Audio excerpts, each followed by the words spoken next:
कोई हम त्रेता सतयुग की द्वापरयुग की चर्चा नहीं कर रहे हैं और न ही कलयुग के प्रारंभिक काल की। इस समय वर्तमान घोर कलयुग में भी संतों का आंतरिक जीवन किस प्रकार से होता है, उनके भीतर कलयुग की छाया तक प्रवेश नहीं कर सकती। इस कुसमाज के भीतर रहकर भी, कुसंग के भीतर रहकर भी, तमगुणी रजोगुणी लोगों के साथ रहकर भी किस प्रकार से साधक संत अपने आप को संभालते हैं। पूज्य भाई जी गृहस्थ संत हैं, पूज्य श्री राधे बाबा आप विरक्त संत हैं। ये दोनों महापुरुष देखिए, गृहस्थ में एक विरक्त में, एक बिल्कुल संसार से तटस्थ होकर के भजन में प्रवृत्त है और एक संसारिक व्यवस्थाओं में रह करके गीता प्रेस गोरखपुर का संपादन कार्य करते हुए, हजारों लोगों के बीच में रहते हुए, प्रवचन सत्संग करते हुए, प्रवृत्ति मार्ग में रह करके किस प्रकार से अपने मन को संसार से निवृत्त करके प्रभु के चरणों में समर्पित किया।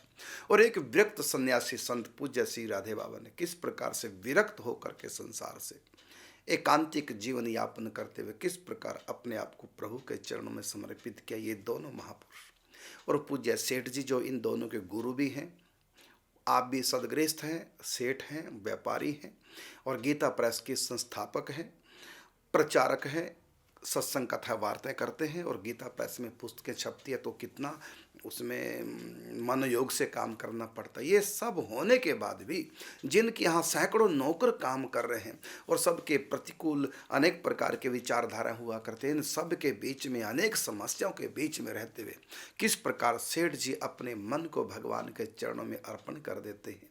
ये सब हम सब लोगों के लिए एक आदर्श हैं तीनों महापुरुष और इनका चरित्र हम सबको सुनना चाहिए कि प्रवृत्ति में रहकर भी हम भगवान का भजन कर सकते हैं। कई लोग कहते हैं गृहस्थ जो होते हैं, अक्सर हमने कहते सुना है, हम तो घर गृहस्थी वाले हैं, व्यापार बिजनेस धंधा करते हैं, हम कहाँ इतना भजन चिंतन कर सकते हैं, हम लोगों को भगवान कहाँ मिल सकते हैं, कहाँ हमारा ऐसा भाग्य है। इतने लफड़ों में रह कर, झंझटों में रह करके कहाँ पर हम लोग भगवान में मन लगा पाएंगे। ये सब बातें जो हम कहते हैं ये केवल बहानेबाजी है। भाई श्री हनुमान प्रसाद पोद्दार जी को देखिए, पूज्य श्री सेठ जी को देखिए, ये घर गृहस्थी का निर्वहन करते हुए, इतनी बड़ी संस्था को चलाते हुए और किस प्रकार से आगे बढ़े हैं। और पूज्य बाबा ने भी देखो विरक्त संत होकर भी कितने ऐसे कार्य किए हैं, जैसे राधा कृष्ण साधना मंदिर बनवाया है और एक कैंसर हॉस्पिटल बाबा ने बनवाया है और पूज्य सेठ जी ने गीता प्रेस की स्थापना की है और अपनी फैक्ट्री भी चला रहे हैं।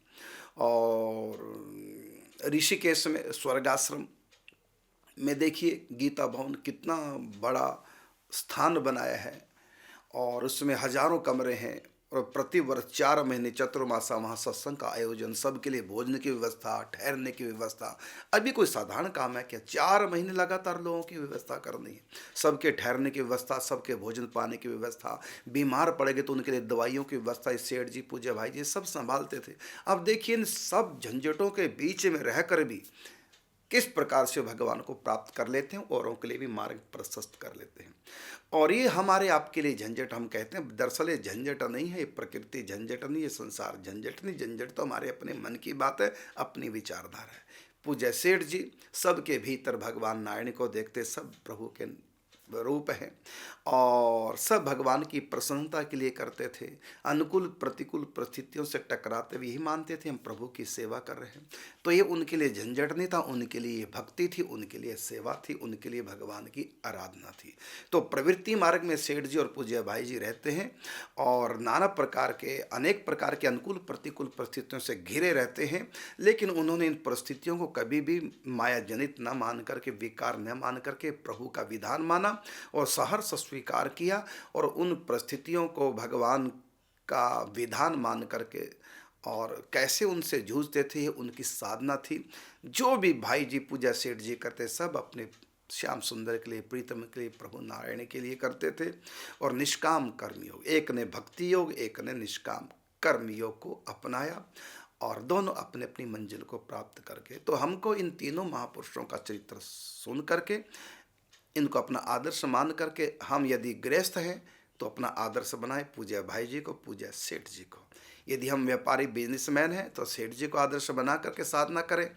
और यदि आप विरक्त हैं, संत हैं, तो पूज्य राधे बाबा को अपना आदर्श मानकर और उनके अनुसार अपनी साधना